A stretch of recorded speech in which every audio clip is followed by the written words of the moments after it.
Então, muito boa noite. Hoje venho falar-vos um bocadinho sobre reencarnação. Vocês devem estar a pensar, oh não, outra palestra sobre reencarnação. Não é? Mas vou ver se faço aqui um esforço para falarmos de coisas que vocês já sabem, se calhar outras coisas, se calhar até vou-vos surpreender com coisas que vocês se calhar não sabem assim tanto quanto isso. Quando ouvimos falar de reencarnação, justamente as primeiras vezes que ouvimos falar de reencarnação, normalmente associámo-la às doutrinas orientais, não é? O budismo, o hinduísmo, que têm essas ideias muito presentes nas suas filosofias. Mas na realidade a ideia da reencarnação é muito mais antiga do que isso. Mesmo as sociedades mais primitivas, algumas delas, tinham a ideia da reencarnação nas suas culturas. Encontramos, por exemplo, os aborígenes, tribos aborígenas australianas com culturas que tinham a ideia da reencarnação. Encontramos, por exemplo, também tribos africanas também com essa ideia. Os Zulus, por exemplo, são os tribos africanas que acreditavam na reencarnação. Os egípcios, não é? Uma das maiores civilizações mais antigas, acreditavam na reencarnação, apesar que eles acreditavam na reencarnação com metempsicose, ou seja, acreditavam que também era possível reencarnar em animais. Não é? Eles acreditavam que o ciclo, quando se saía de um corpo de um ser humano, depois tinha que se passar para um animal terrestre, depois um animal marítimo, depois um animal do ar e depois voltava-se outra vez a um ser humano. Que é uma ideia bastante diferente daquilo que nós sabemos que é a reencarnação. Alguns filósofos gregos também acreditavam na reencarnação, Sócrates, Pitágoras, algumas tribos germânicas, né, os conhecidos vândalos, alguns também acreditavam na reencarnação, os nossos muito bem conhecidos celtas, com os seus druides, celtas que povoaram aqui parte norte da nossa península, andaram por aqui, também acreditavam na reencarnação. Os esquimós, não é? Os esquimós que dão beijinhos com o nariz, acreditavam na reencarnação. Aliás, eles tinham algumas cerimónias muito engraçadas, que eles eram caçadores, não é? Sobretudo pescadores. Não é? E depois de caçarem um grande animal, eles faziam uma cerimónia para pedir que aquele animal reencarnasse rápido, não é? Isto para eles poderem caçar outra vez. Não é? Mais índios americanos, diversas tribos índias americanas também acreditavam na reencarnação e nós também bem conhecidos maias também acreditavam na reencarnação. Por isso podem ver uma série de civilizações espalhadas pelo planeta inteiro, muito antigas, que já acreditavam na reencarnação. Mas, normalmente, nós, pelo menos quem não tem grande conhecimento sobre o espiritismo, sobre a reencarnação, acaba por ouvir falar a reencarnação e associá-la às doutrinas mais orientais. E por isso eu queria começar por fazer aqui um exercício convosco. Isto funciona? Funciona? Ok. Um exercício convosco, não é nenhum teste, não é? Mas para tentarmos aqui perceber, confrontar aquilo que nós pensamos com aquilo que é a realidade. Na Europa, quantas pessoas é que vocês imaginam que acreditam na reencarnação? Entre 30% a 40%. Quem acha que é entre 30% a 40% da população europeia, ponha o braço no ar. Não tenham medo. Menos de 15% da população na Europa. Pouca gente, entre 20% e 25% da população. É o resto, a maior parte das pessoas, então. E em Portugal? Mas o Portugal é uma realidade que vocês conhecem melhor, não é? Tem os vossos familiares, não é? Os vossos amigos, no trabalho, não é? E às vezes, quando estes assuntos surgem, vocês têm uma ideia mais aproximada quando as pessoas é que acreditam ou não na ideia da reencarnação. Quem acha que é mais de 30% da população portuguesa que acredita na reencarnação, então que ponha o dedo no ar. 3, 4, menos de 15% das pessoas. Mais um bocadinho, 7, 8. E entre 15% a 30% da população, o resto, mais um bocadinho. Há sempre aqueles que preferem não se comprometer, não é? E fazem bem, ficam ali. Então vamos lá então saber qual é a resposta. Antes de sabermos qual é a resposta, eu trouxe aqui alguns gráficos, ainda não da reencarnação. Estes dados foram retirados deste estudo europeu, financiado pela Comunidade Europeia, que é o European Wilderness Studies, que é um estudo sociológico ao nível de diversas áreas de comportamentos dos cidadãos da Europa, não só da Comunidade Europeia. E uma essas áreas que é investigar, são dados de 2009, são estudos que são feitos de 9 em 9 anos, já foi feito um mais recente em 2017, salvo erro, mas ainda não há, os resultados ainda não saíram. Por isso, os estudos mais recentes que temos é este de 2009. E, por exemplo, a crença em Deus, isto é um mapa da crença em Deus, hoje em Portugal há cerca de 86% das pessoas que acreditam em Deus. Não é? E depois ali na Europa as coisas dividem-se um bocado, temos ali o centro da Europa, principalmente França, Alemanha, os países de Benelux, Reino Unido, onde a crença em Deus acaba por não ser tão predominante, mas no resto da Europa também existe uma grande prevalência da crença em Deus. Os resultados, apesar de não ter encontrado números fixos, mas os resultados da crença em Deus na Europa andam à volta dos 60 e poucos %. Okay? Outra área que foi questionada nesses inquéritos é na crença na vida após a morte. E aqui foi a primeira situação que a mim me surpreendeu bastante, não é?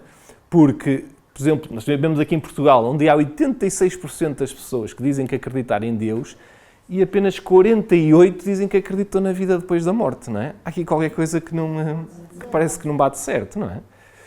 Mas foi aquilo que os dados acabaram por revelar. Na Europa os valores andam à volta dos 44%, nos Estados Unidos estes valores que eu tirei já não são deste estudo, são de outros estudos, mas nos Estados Unidos anda à volta dos 81% e no Brasil de 71%. E então agora aqui sim a reencarnação, porque uma das perguntas era também se acredita na reencarnação, não é? A possibilidade de nós voltarmos a nascer. A pergunta era mesmo assim. E por isso as pessoas aqueles 4 ou 5, acho eu, que disseram que eram mais de 30% das pessoas em Portugal que acreditavam na reencarnação, estavam certos. Ou seja, 31% das pessoas em Portugal dizem que acreditar na reencarnação. Mesmo na Europa os valores andam à volta dos 24%, a maior parte das pessoas acabou por acertar.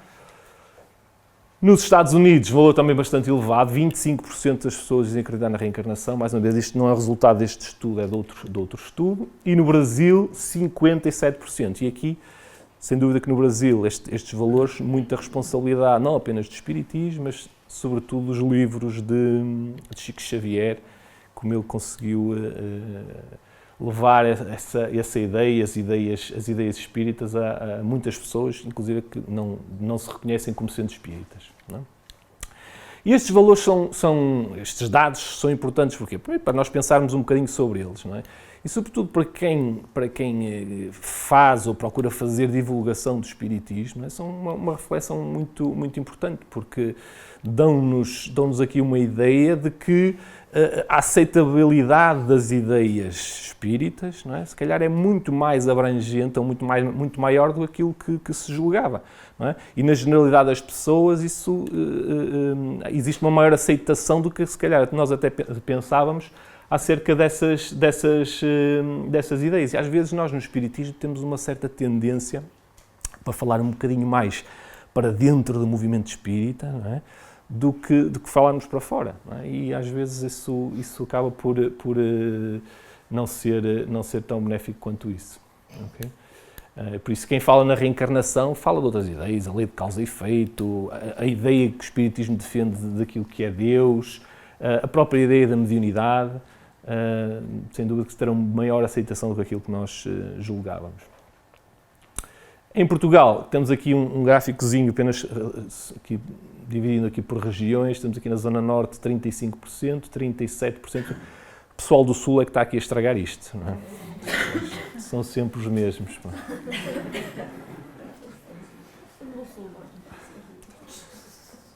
E depois, temos aqui alguns dados, já não relacionados com a reencarnação, mas 50% dos europeus diz que reza ou medita pelo menos uma vez por semana. E 3/4 dos europeus também dizem que têm em si o sentimento de religiosidade. Mais uma vez, comprova aquilo que eu estava a referir há pouco. Não é? Então, isto é para a frente. Então, o que é a reencarnação? Não é? De uma forma muito simples. Temos aqui este esquema que nos ajuda a entender de uma forma simples, até um pouco simplista.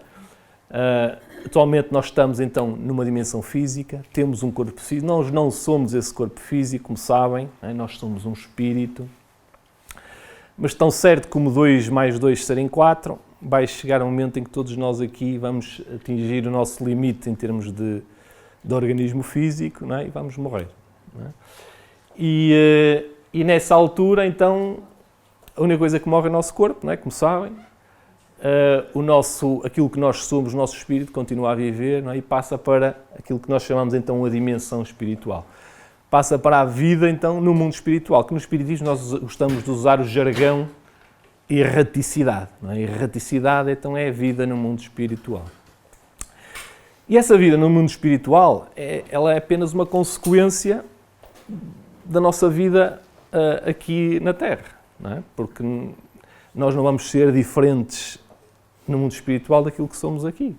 Levamos as nossas conquistas, as nossas perturbações também, as nossas virtudes, os nossos afetos, não é? Também levamos muitas vezes as nossas preocupações, não é? Aquilo que temos maior dependência, não é? Isso também levamos, por isso nós continuamos, a vida do lado de lá é apenas uma continuidade da vida que nós agora estamos aqui a levar. E do lado de lá, não é? Existem uma série de atividades, há um caminho também a ser percorrido do lado de lá, não há um prazo definido para a vida no mundo espiritual, varia, não é? Como se costuma dizer lá no Porto, de vez em quando se varia muito.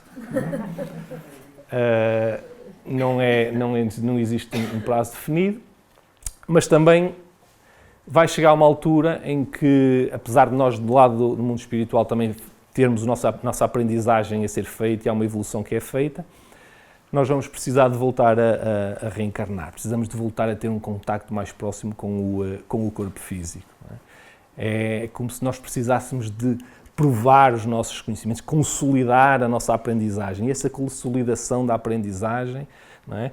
A aquisição dessa aprendizagem, interiorizar essa aprendizagem apenas pode ser feita então neste contacto com o organismo físico. E então dá-se início a um processo de reencarnação que diz-nos o livro dos espíritos que se inicia no momento da concepção, não é? Onde então começa aí o processo de reencarnação, mas vai-se prolongar até perto dos 7 anos de idade, ou seja, esse processo de reencarnação continua até a criança ter perto dos 7 anos de idade. E só aí é que então está concluído o processo de reencarnação.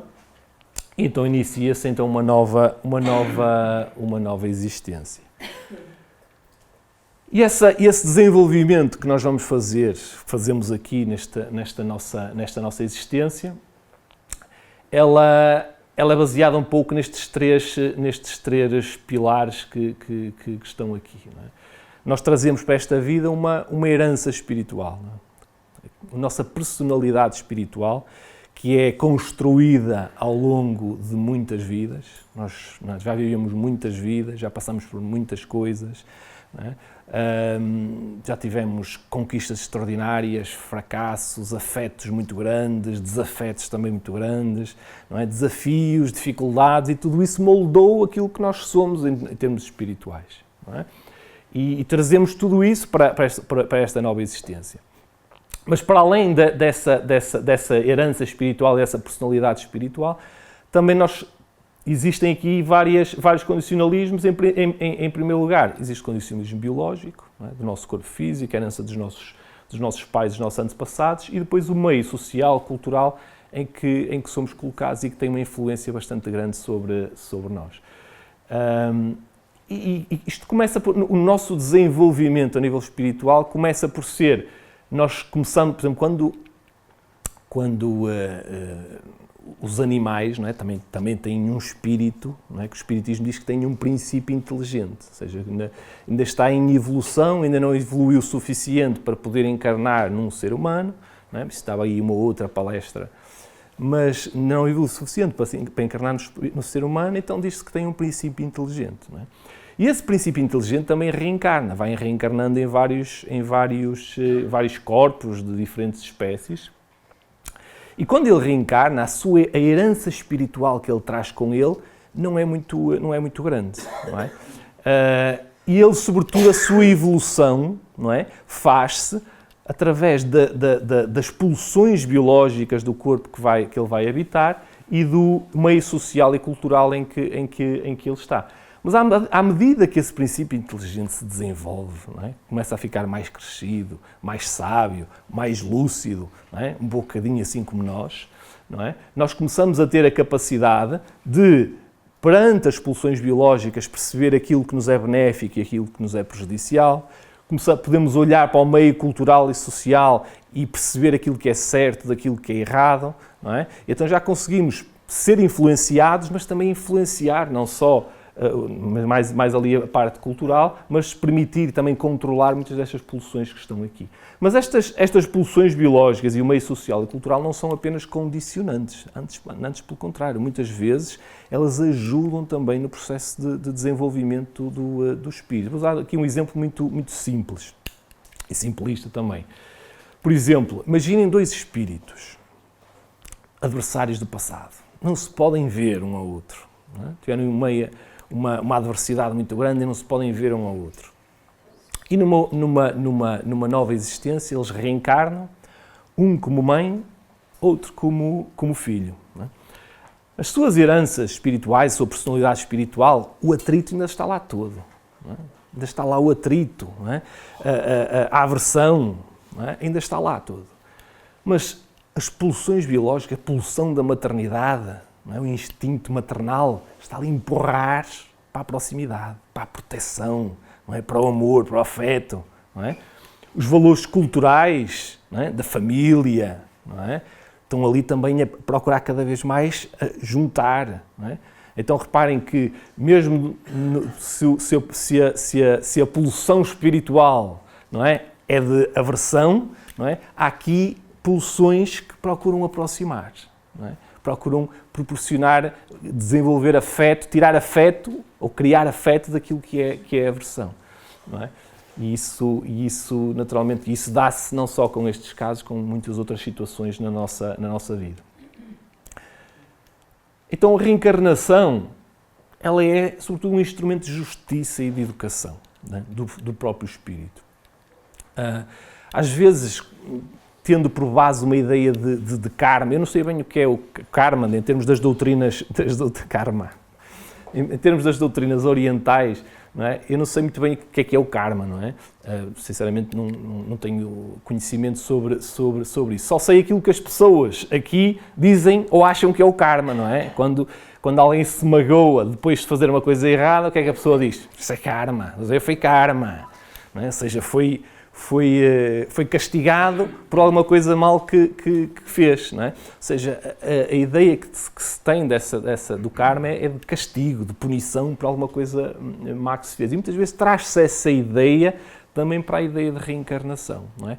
O que não é assim, não é? Uma história que se conta de uma senhora, não é? Que estava a dizer muito mal do marido. O marido era isto, o marido era aquilo, o marido era 30 por uma linha, ela já não podia ver o marido à frente. Não é? E alguém disse à senhora, mas então, minha senhora, porquê é que a senhora não se divorcia do seu marido? E ela, divorciar-me do meu marido? Eu? Nem penso numa coisa dessas. E depois tinha que levar com ele numa outra vida? Não. O que eu tiver a pagar, pago já. E depois não quero ver mais à minha frente. Não é? Isso não tem nada a ver com a ideia de reencarnação, para aquilo que serve a reencarnação. Não é? A reencarnação serve para aproximar as pessoas, não é? para desenvolver afetos. Não é? Sofrer por sofrer não serve de nada. Não é? Realmente, o sofrimento só tem realmente utilidade se dele nós conseguirmos criar alguma coisa, conseguirmos nos superar perante esse sofrimento, perante a dor. Agora, sofrer por sofrer não serve de nada. Não é? Se daí não conseguimos extrair nada. Então a reencarnação é sobretudo este instrumento que procura nos desenvolver, criar maior sensibilidade, maior lucidez sobre tudo aquilo que está à nossa volta, e sobretudo empurrar-nos para o afeto, para a harmonia, para nos ensinar gradualmente a vivermos melhor, a sermos mais felizes. Não é? E vamos conseguindo isso, claro, não tudo de uma vez, mas vamos conseguindo isso passo a passo, vida a vida, e havemos de lá chegar. Então, existem evidências que suportem a reencarnação? Estamos aqui a falar de reencarnação, estamos a dar de reencarnação como um dado adquirido, mas existem evidências que suportam a reencarnação? Primeiro vamos falar só sobre uma questão que normalmente as pessoas não gostam muito de falar. Um argumento filosófico da reencarnação. Vamos falar só de um. Diz-nos aqui a questão 222 do Livro dos Espíritos, que é uma questão muito comprida, é uma resposta que tem para aí 3 ou 4 páginas. Mas eu retirei aqui só uma frasezinha dessa resposta. Diz que a melhor razão que a nosso ver recomenda a ideia da reencarnação é, antes de tudo, a sua lógica. Reparem, a ideia de Deus, sem a ideia de reencarnação, ou a ideia de um Deus justo, bom, não é? Sem a ideia de reencarnação, torna-se difícil de conceber. Não é? Reparem, porque só com uma oportunidade para nós vivermos, não é? Como é que Jesus disse sede perfeitos, mas como é que nós vamos ser perfeitos apenas numa única oportunidade? Não é? E muitas vezes com oportunidades completamente diferentes diante das pessoas. Às vezes vemos uma pessoa que teve oportunidades todas, foi criada uma família extraordinária, que lhe deu o apoio todo que ele necessitava, deu-lhe as oportunidades, conseguiu oferecer-lhe as oportunidades que ele precisava, não é? Acabou por ter cresceu com saúde, não é? E depois, no outro lado, vemos alguém que vive numa família completamente desestruturada, onde os pais acabam por não ter qualquer preocupação com eles, em bairros onde convivem constantemente, por exemplo, com marginalidade, às vezes com pouca saúde, não é? Sem oportunidades de ter a educação que necessitam, e depois pomos estas duas pessoas lado a lado e queremos que elas cheguem ao mesmo lugar, no mesmo espaço de tempo. Como é que é possível? Não é? Não é possível isso. Não é? Então, Deus estava a dar oportunidades diferentes, não é? Aos mesmos espíritos diferentes, mas estava a dar oportunidades diferentes e à espera dos mesmos resultados.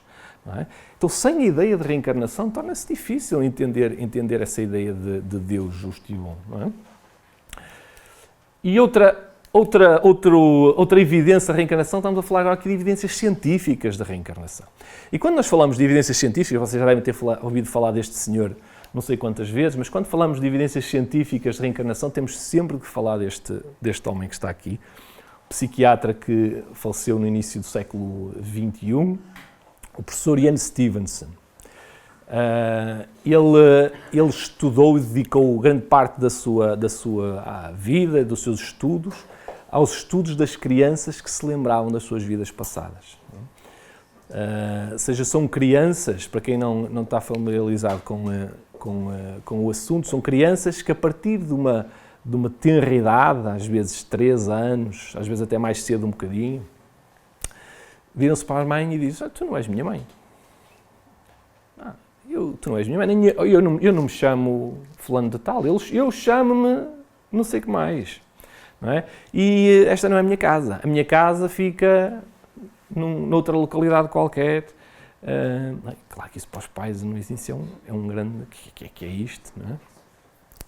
Mas depois acontece é que as crianças continuam a dar informações do que se passou na sua vida, muitas vezes contam a forma como morreram, não é? Dão informações sobre os seus familiares e que vai-se a pesquisar e muitas vezes são muito precisas de acordo com aquilo que aconteceu realmente na outra existência. E então o professor Ian Stevenson, ele dedicou grande parte da sua vida ao estudo, ele viajou pelo mundo inteiro, compilou milhares e milhares de casos de crianças que se recordavam das suas vidas passadas, escreveu vários livros, o mais conhecido dele, que encontram facilmente em PDF na internet, é o 20 casos sugestivos de reencarnação. E ele trabalhou ali naquele edifício, a Sociedade dos Estudos Perceptuais da Universidade de Virgínia, dos Estados Unidos, ou seja, há uma ainda hoje existe, há uma universidade nos Estados Unidos, a Universidade de Virgínia nos Estados Unidos, que tem uma área, um centro, que se dedica ao estudo das crianças que se recordam das suas vidas passadas e também das experiências de quase morte. Não é? E é engraçado, o professor Ian Steven, na década de 60, começou a investigar estes casos e ele foi procurar as pessoas na faculdade, precisava de financiamento, não é? para as suas viagens, precisava de financiamento para os seus estudos. Mas a faculdade não estava muito interessada nisso, não era uma área de estudo propriamente que eles quisessem financiar. Só que a mulher do inventor da fotocopiadora, da inventor da Xerox, que a senhora, deixa eu ver se eu me recordo, Chester Carlston, ou Carlston Chester, é uma coisa assim, começa no nome ou acaba no outro, não há problema. E a mulher desse senhor tinha uma simpatia pelos estudos de fenómenos paranormais, não é? E conhecia o professor Ian Steven, então convenceu o marido a patrocinar os estudos, a financiar as investigações do professor Ian Steven. E mais do que financiar as investigações, ele doou uma verba significativa à Universidade de Virgínia, com a condição que essa verba fosse utilizada apenas para financiar esta área de pesquisa. E com dinheiro a universidade já aceitou então que aquilo fizesse. Então ainda hoje é dirigida pelo professor Jim Tucker, ainda hoje existe uma área ligada à Faculdade de Medicina da Universidade de Virgínia nos Estados Unidos que se dedica a estes estudos. Temos aqui isto foi retirado de um artigo desse professor Jim Tucker, de 2007, onde ele compilou, através de todos os casos que o professor Ian Stevens estudou e dos próprios que ele próprio estudou, compilou então estes dados. Em primeiro, 28 anos é a idade média da morte na vida passada, ou seja, há aqui parece que recente, não é? Ou seja, não é sobretudo em pessoas novas. 60% das crianças que se lembram de vidas passadas são rapazes, não é? Por isso quem acha que as mulheres é que não esquecem, estão enganados.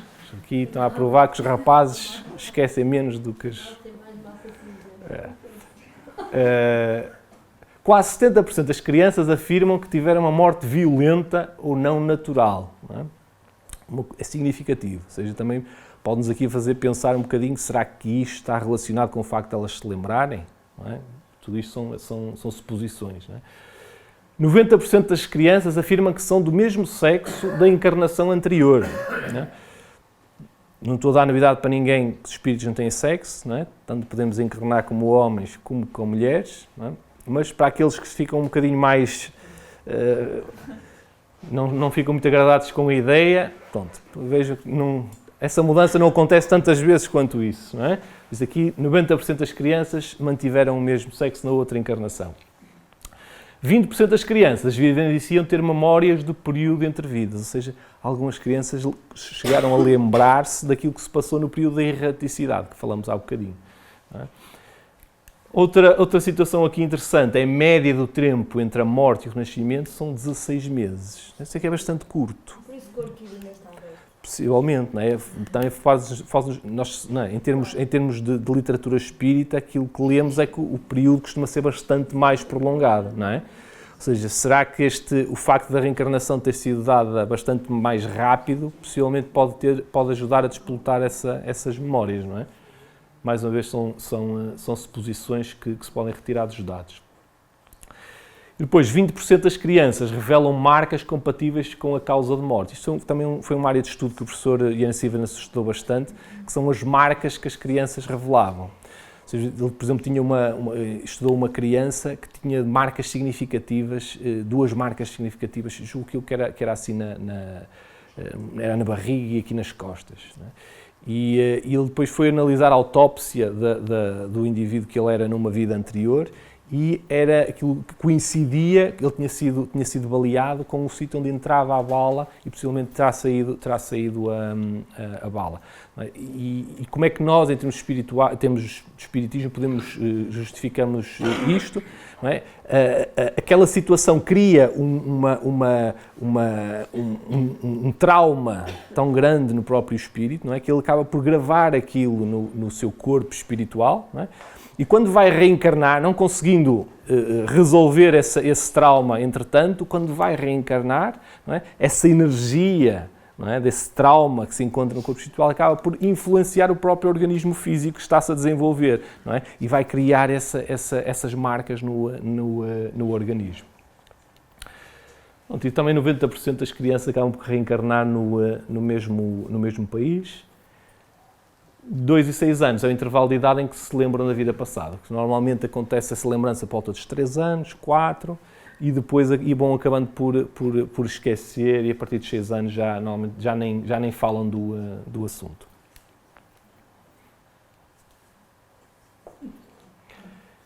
E aqui esta história foi retirada aqui deste livro deste jornalista norte-americano do Washington Post, que é este livro Old Souls.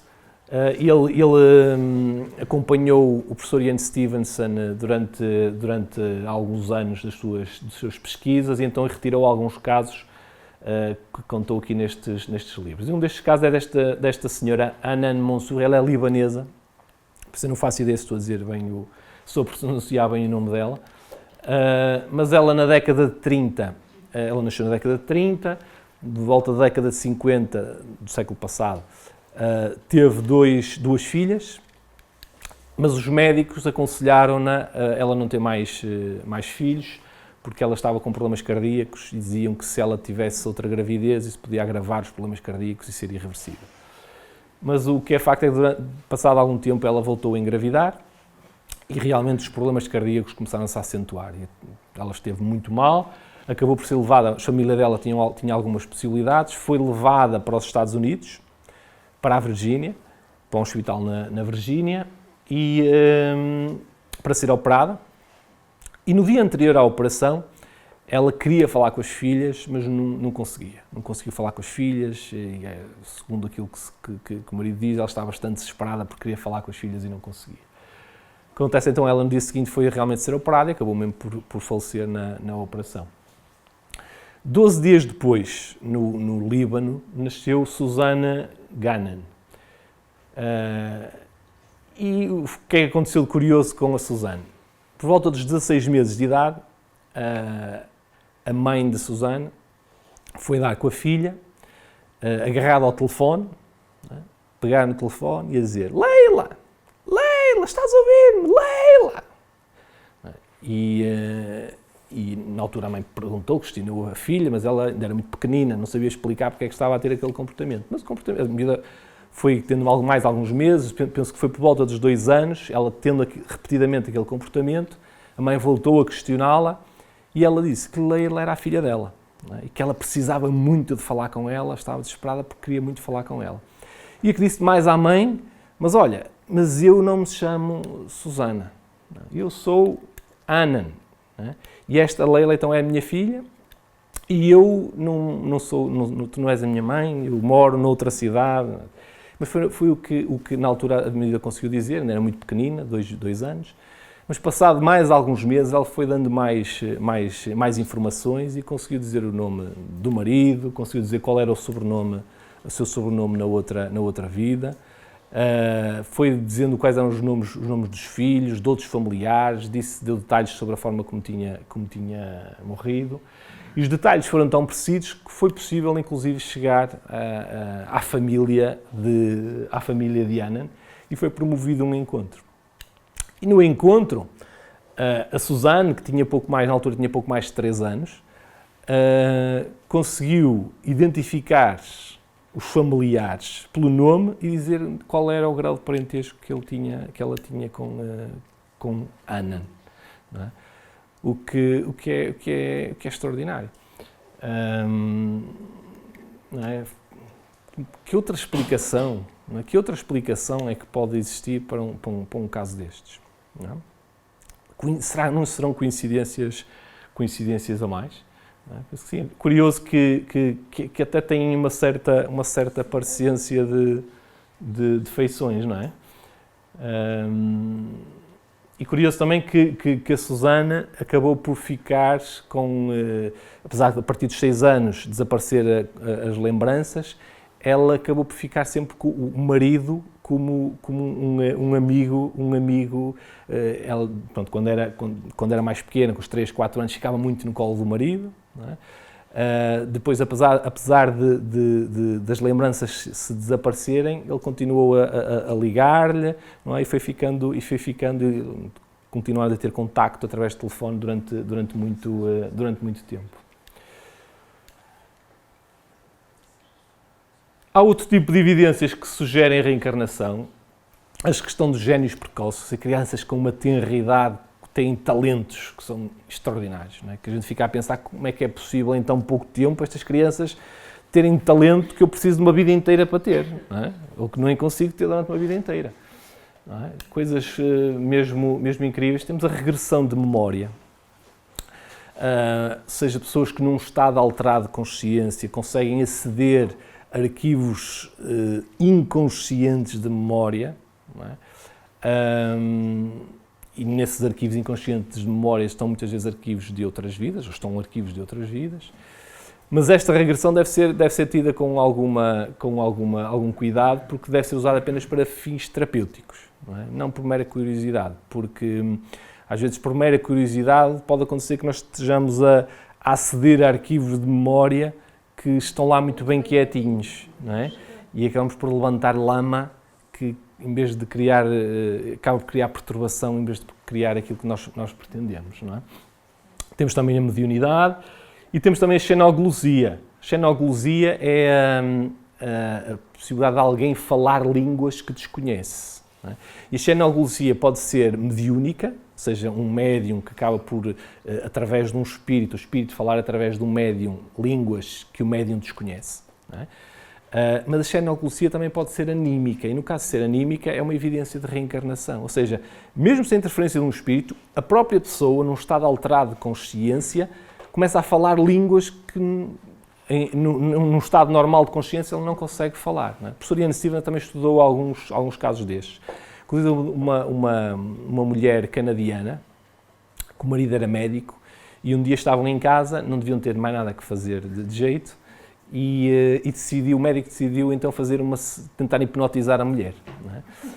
E aquilo correu muito mal. A mulher começou a ficar perturbadíssima, não ficou nela, e então ele teve que levar mesmo alguém que percebesse daquilo.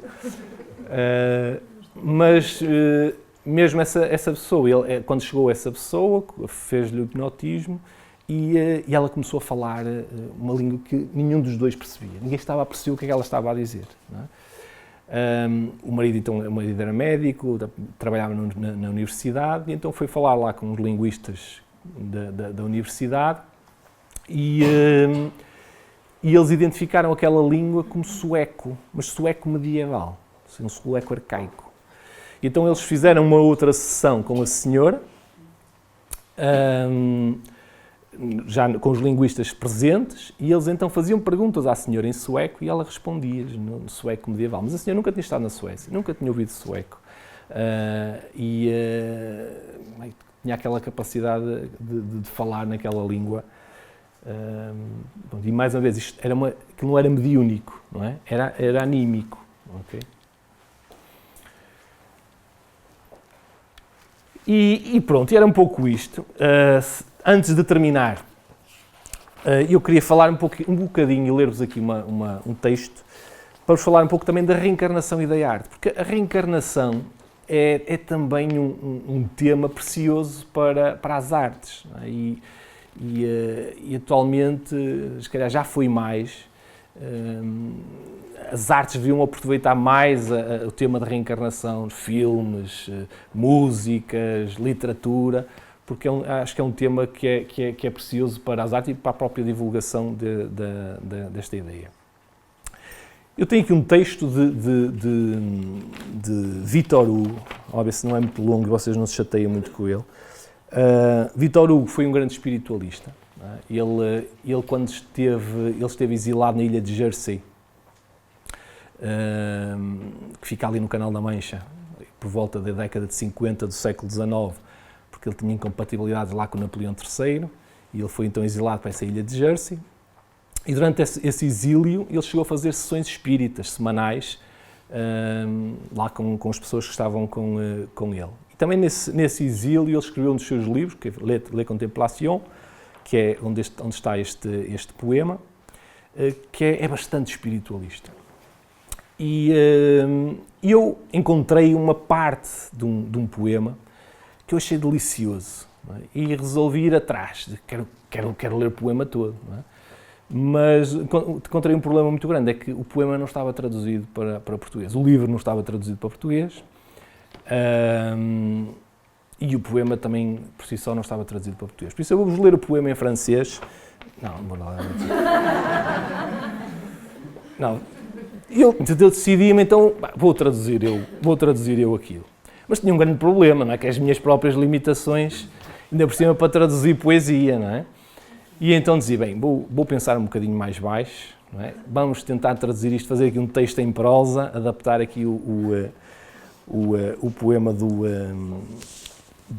Victor Hugo. E por isso eu gostaria de ler este texto para vocês. Tem imagens deliciosas, não é? Mas as imagens são mesmo do poema. Essas imagens, tentei trazê-las em português, mas são dele. E por isso tudo aquilo de extraordinário que está aqui é dele, não é? E que realmente também tem uma série de limitações, que essas são minhas. Então vamos aqui ler, vamos ver se não é muito longo.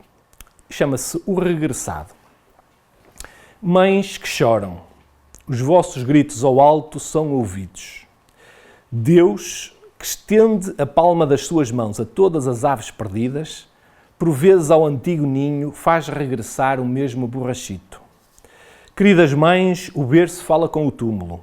A eternidade guarda mistérios insondáveis que vamos aprendendo a decifrar através de breves sussurros, espécie de mapas para os segredos divinos.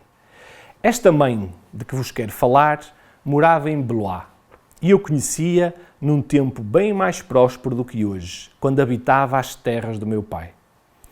Possuía todos os bens que Deus dá ou permite ter, casara-se com o homem que amava e tinha um filho bebé que lhe emprestava tal felicidade que as palavras são frouxas para descrevê-la com justeza. O menino deitava-se num berço de seda ao lado da sua cama e, antes de adormecer, ela deixava-se encantar pelo murmúrio delicioso que ele fazia, saciado pelo leite materno que o nutria. Todas as noites, aquela pobre mãe abria-se para 1000 quimeras sem fim e os seus olhos brilhavam na escuridão em permanente vigília. Perseguida pelas loucas suposições que a assaltavam, com a alma muda e ainda entorpecida, inclinava-se sobre o filho para certificar-se que apenas dormia. De manhã, ao redescobrir o sol a brilhar no seu sorriso, cantava, simples e embevecida. Recostada numa cadeira de baloiço, com o seu lenço de cambraia denunciando os seios inchados do leite, ela adorava a frágil criança. Chamava-lhe anjo, tesouro, amor e outras coisas tolas. Oh, como ela beijava aqueles pezinhos cor-de-rosa! Como os mimava falando com eles! O rapaz, vulnerável e sedutor, ria sem parar, numa alegria inocente, enquanto ela o erguia no ar, imitando os mais estranhos rugidos e silvos. Tremendo como um pequeno veado que se assusta com o estremunho de uma folha, o menino cresceu. Não se pense que é uma coisa banal. Para uma criança é um desafio tanto, porque crescer é tentar. Ele agora já sabia caminhar, aprender a falar, até já corria e alinhava em patifarias. Ele tinha 3 anos. Dos seus lábios, as palavras voavam como os borrachos que batem as asas à saída do ninho e, empurrados pelo vento, se atrevem a voar. E a mãe dizia, olhem meu filho, e continuava. Vejam como ele está grande, ele aprende tudo, ele conhece as letras, é um pestinha. Já quer que eu o vista como um homenzinho, faz birra porque não quer vestidos de meninas. É tão traquina aquele homenzinho. Ele vai chegar muito longe, tem olhos vivos e espírito insaciável. Eu já o faço soletrar o Evangelho. E os seus olhos endeusavam aquela frágil cabecinha. Mulher feliz, mãe de olhar triunfante, ela sentia o seu coração bater dentro do filho que debutava. Certo dia, um monstro tenebroso, falcão das trevas, abateu-se sobre a Casa Branca. Horroroso, o monstro a que os entendidos deram o nome de difteria atirou-se à garganta do pobre menino e não mais alargou. Praga maldita, vil traição. Alguém já os viu a debater-se? Elas resistem. Estas crianças lutam bravamente, mas a sombra vai dominando os seus olhos externos e os seus lábios deixam sair um estranho murmúrio, tão misterioso que parece que ouvimos no seu peito as palpitações da morte. Numa noite infame, o galo negro do túmulo empoleirou-se à janela para cantar a chegada de uma cinzenta madrugada. Tal como um fruto delicado que congela ao toque de uma agulha, o menino morreu. A morte chegou furtiva como um ladrão e levou-o. Uma mãe, um pai, a dor, o sombrio caixão, as testas encostadas contra os muros, os pungentes gemidos que se misturam com o choro compulsivo, as palavras esgotam-se quando as lágrimas caem. Silêncio, palavras humanas. Aquele coração de mãe foi pulverizado. Durante 3 meses ela permaneceu petrificada num canto escuro, protegida pelas sombras da solidão. O olhar colara-se num ponto do espaço e ela murmurava ladainhas obscuras, sempre recapitulando a lembrança do mesmo ângulo do muro. Deixou de se alimentar, não saiu mais de casa, os lábios tremiam-lhe. A sua vida era o seu sofrimento. Por vezes ouviam-na murmurar para alguém que ninguém via: "Devolve meu filho." Chamado o médico, ele aconselhou: "É preciso distrair este coração tão triste, pedindo a Deus que lhe possa dar outro filho." Passaram-se os dias, as semanas, os meses, e ela sentiu que ia ser mãe outra vez. Diante do berço, ainda despojada daquele tesouro perdido, ela recordava o tom da voz do menino chamando "minha mãe", e quando sentiu que uma desconhecida promessa estremecia dentro de si, empalideceu e caiu de joelhos em pranto enfurecido. Quem é este estranho? Não, eu não o quero. Não, meu querido menino, ficarias com ciúmes. Coberto por essa terra gélida, dirias: fui esquecido, alguém ficou com o meu lugar. A minha mãe está feliz, abraça outro como fazia comigo, enquanto eu estou entregue à solidão, sem carinhos, dentro do meu túmulo. Era assim o estado deplorável desta dor tão profunda, quando finalmente chegou o dia em que ela colocou outra criança no mundo. Em comovido pranto, o pai exultou: era um rapaz. Mas aquele homem estava sozinho em sua felicidade. A mãe permanecia indiferente, perdida nas recordações antigas e dolorosas dos tempos em que fora feliz. Trouxeram-lhe a criança embrulhada num cobertor e ela aceitou-o, como alguém a quem passa um prato vazio para colocar à mesa. Deu-lhe o peito. Num primeiro momento, algo parecia ter mudado na relação com o pequeno, mas sentiu vergonha. Estava a pensar mais no seu novo filho do que na alma enlutada e fez um esforço para se focar menos no berço e mais na mortalha. O anjo no seu sepulcro está só, repetia. O anjo no seu sepulcro está só. Mas algo inesperado arrebatou-a da sua ladainha e fê-la estremecer. Doce milagre, que alegria! Encostado entre os seios, o recém-nascido, com uma voz que ela conhecia tão bem, sussurrou-lhe daquele jeito traquina: sou eu, não digas a ninguém.